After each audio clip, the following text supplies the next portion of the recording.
Bonsoir à toutes et à tous. La marche blanche en hommage à la jeune femme tuée dans un cimetière de Fos dans le Val d'Oise il y a 10 jours a rassemblé aujourd'hui 200 personnes environ à Villepinte en Seine-Saint-Denis. Mariam avait été retrouvée, je vous rappelle, morte après avoir subi un déchaînement de violence de la part de son meurtrier qui était son ami.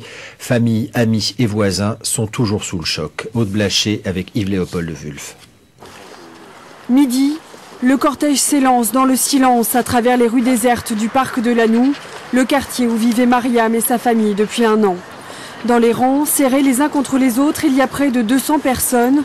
Des parents originaires de Guinée-Conakry, les anciens amis de lycée, des élus, mais aussi des collègues de l'école dans laquelle Mariam travaillait, tous très choqués par la disparition de la jeune femme de 23 ans.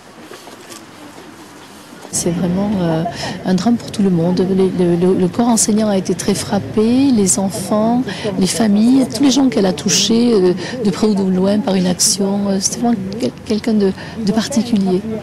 Mariam est morte il y a près de 10 jours, après avoir été frappée et étranglée alors qu'elle venait se recueillir sur la tombe d'Adrien Debray, un de ses amis de lycée, assassiné il y a 2 ans.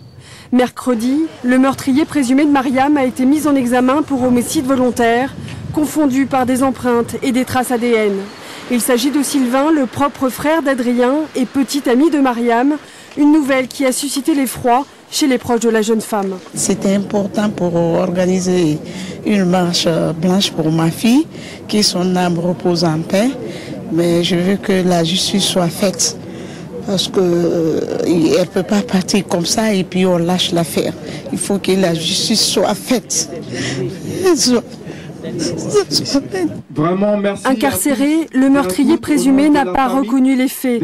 Les parents de Mariam, eux, attendent aujourd'hui de pouvoir récupérer le corps de leur fille pour l'enterrer en Afrique, là où elle est née.